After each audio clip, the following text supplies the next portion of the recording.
I told you before this is private property, I said, wiping the water off my face, but Karen was already dialing someone on her phone, pacing back and forth on my dock like she owned it. You're not allowed to swim here. She snapped, her sunglasses glinting like a badge. HOA rules no swimming in communal spaces without approval. I looked at her confused. Communal? This lake is literally on my land. My house is right there. She didn't even flinch. The HOA has rights over all bodies of water within this zone. My jaw tightened. I'd lived here 3 years. I'd built this dock with my own hands. No one, not a single soul, had ever told me I needed permission to cool off in my own lake. But now this woman with her clipboard and smug grin was telling me she had the power to fine me. You'll be receiving an official violation notice. She smirked. $1,000 due in 10 days, non-negotiable. On what grounds? I asked, trying not to explode. She tapped her phone. I'll email you the footage. I recorded the whole thing. Oh, and by the way,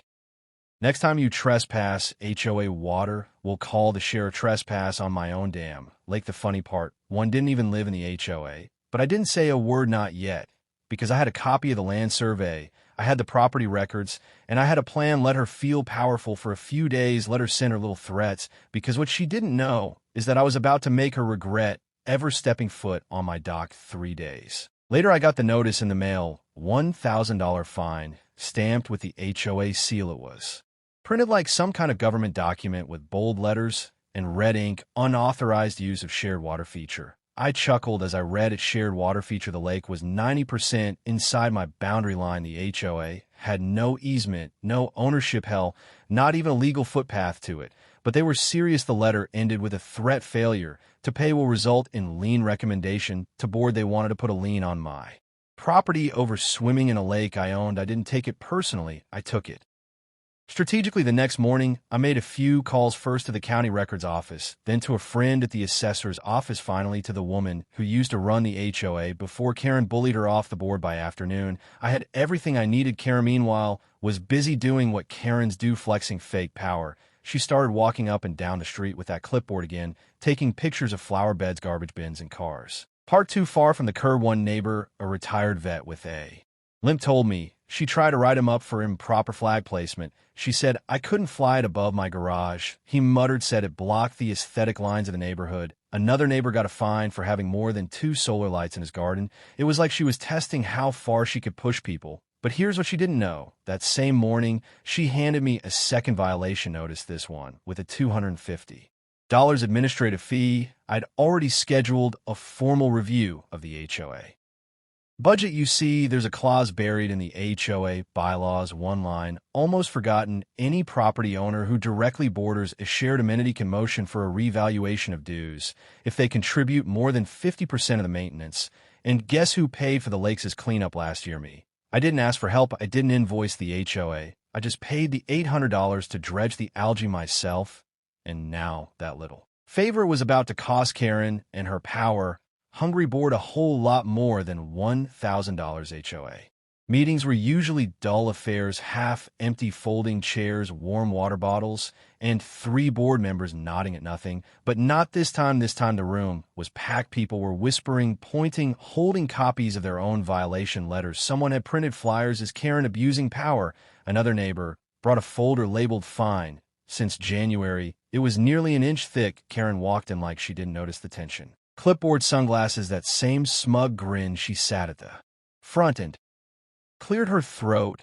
"We'll begin with violations and enforcement," she said, loudly tapping her stack of papers. "There have been increased complaints about non-compliance that includes unapproved backyard furniture water feature usage." And I raised my hand. "Point of order." She looked annoyed. "You're not a voting member of the board." "No," I replied, holding up a notarized document. "But as a bordering property owner of the shared lake feature, I have the right to request a dues adjustment review under bylaw section 7.3. That wiped the grin off her face. I walked to the front, placed the paperwork on the table, and flipped to the receipt for the lake cleanup. I paid for this, not the HOA, me.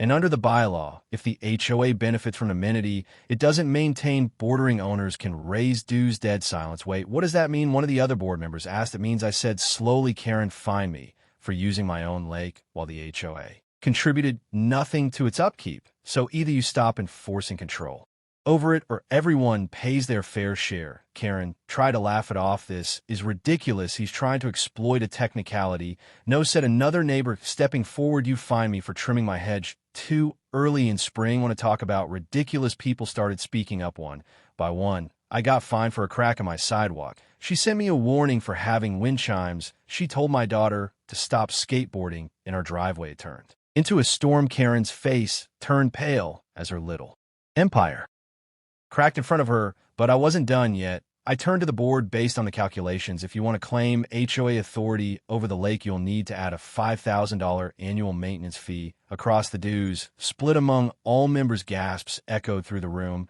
I smiled, unless, of course, you'd like to remove the lake from HOA jurisdiction entirely, in which case, I'll just keep swimming. Karen didn't show up for 2 days. No patrols, no clipboard, no angry emails. People started whispering that maybe she'd back down, that maybe the board was finally realizing she was a problem, knew better, she was planning something, and I was right. On the third morning, I woke up to shouting outside. I opened my front door and saw a tow truck hooked up to my truck. What the hell are you doing? I yelled, rushing barefoot down the gravel path. The driver didn't even look up. Got a report from the HOA. Unauthorized vehicle non-compliant parking. This is my driveway, I said, stepping between him and my vehicle. Karen appeared like a bad dream. Your truck was over the property line, she said calmly, holding a measuring tape. We're authorized to remove vehicles that breach public access or violate setback rules. I looked at the line she chalked on the gravel. It was inches from my front tire total. Set up. I never agreed to any parking regulations, I snapped. She shrugged. By living adjacent to an HOA controlled feature, you're considered a conditional affiliate. It's all in the bylaw addendum. That's when I noticed a new sign on the edge of my property, subject to HOA compliance zone. She had nailed it into my fence. You trespass to put that up, I said quietly, my blood boiling. You'll need to file a formal complaint, she said, turning away. But you might want to hurry. I've already contacted the sheriff's office about your refusal to comply. That's when I smiled, because now she'd walked into my trap. She had no idea who she just threatened with the sheriff. 10 years ago, I was a deputy in this very county, still had friends on the force, still had access to public records, still knew exactly how far someone could legally push civil enforcement before it turned into criminal impersonation. And Karen, she just crossed that line. I pulled out my phone and texted one name, Chief Daniels. I think you'll want to see this. It didn't take long that evening. While the sun dipped behind the lake, a black and white patrol cruiser rolled slowly up the street. Neighbors peeked from their windows. Some came outside, pretending to water their lawns. Karen stood on her porch, arms crossed, trying to act unbothered.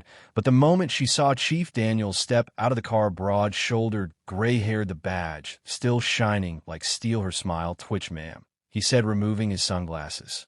I need to speak with you about a report of unauthorized towing and trespass.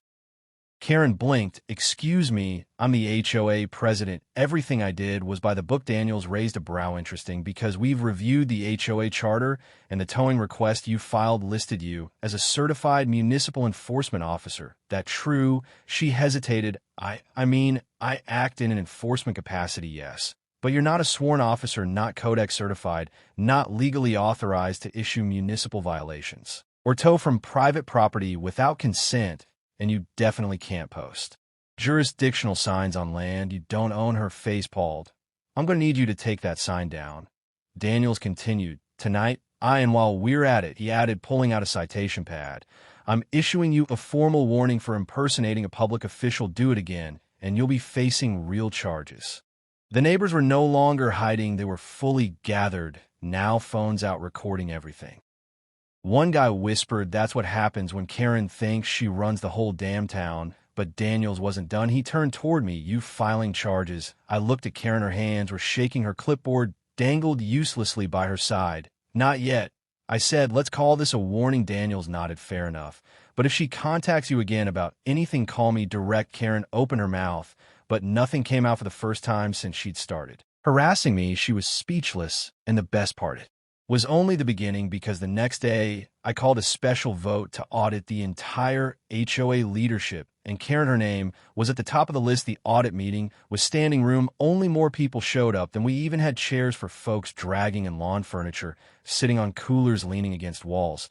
And for once no one came for the free cookies, they came for Karen. A motion had been filed, immediate review of HOA leadership for abuse of authority, misappropriation of funds, and falsification of enforcement. I made sure was worded just right, tight, legal, and bulletproof. Karen sat stiffly at the front table alone. No clipboard, no sunglasses. Her smile had vanished completely. The treasurer, a quiet guy named Frank, who usually avoided conflict like the plague, stood up and adjusted his glasses. I reviewed the last 6 months of spending, he said slowly, holding up a spreadsheet, and I found some things that don't make sense. He started reading off numbers. $200 on decorative compliance signage, which Karen ordered without a vote. $600 for board uniforms that no one's ever seen. $300 reimbursement for civil inspection training, which doesn't even exist. People murmured. Karen shifted in her seat. Those were authorized maintenance expenses. Frank didn't even flinch. You signed all the checks yourself with no second approval.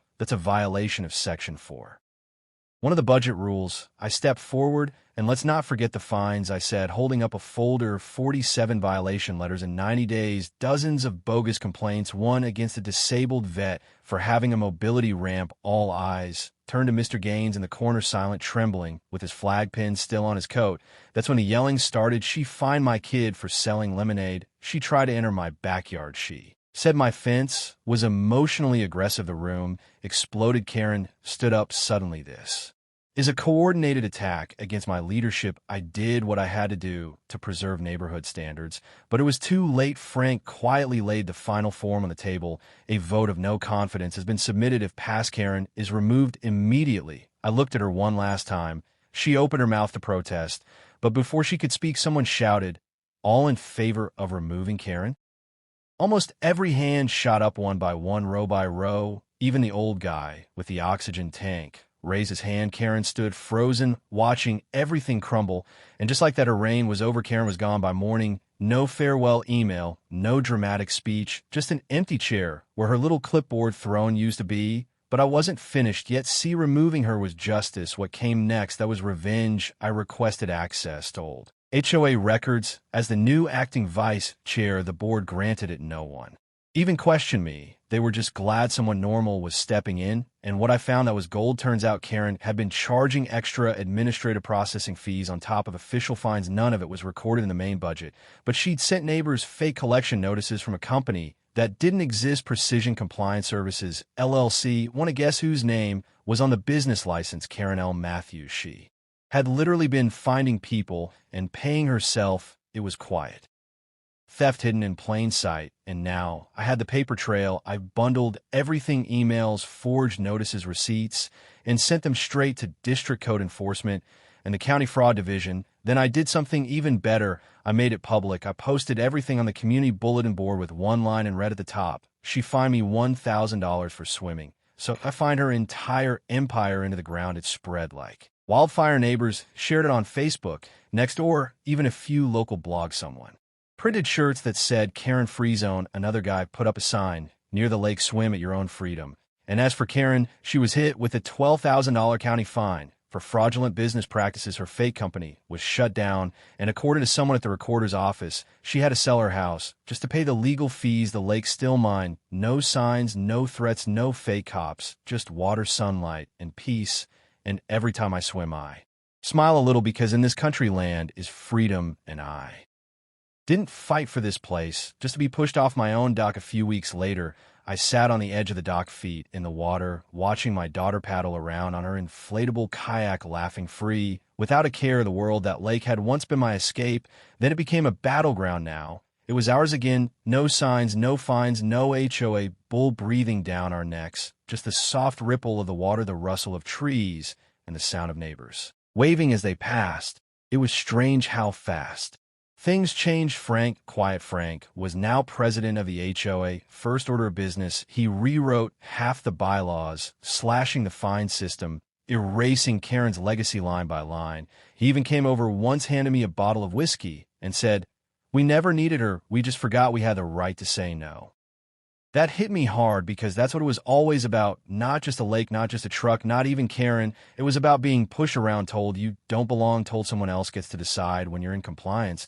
But not anymore. And as the sun dipped low, painting the water orange and gold, I leaned back and closed my eyes because the truth is I didn't fight for this country, serve those years, and come back home just to be told I couldn't live free. On land I earned, so yeah, Karen tried to break me with rules. But in the end, she reminded me exactly who I am and exactly what I stand for. This is my land, my rules, my peace. And no one, no, HOA, no Karen gets to take that from me again.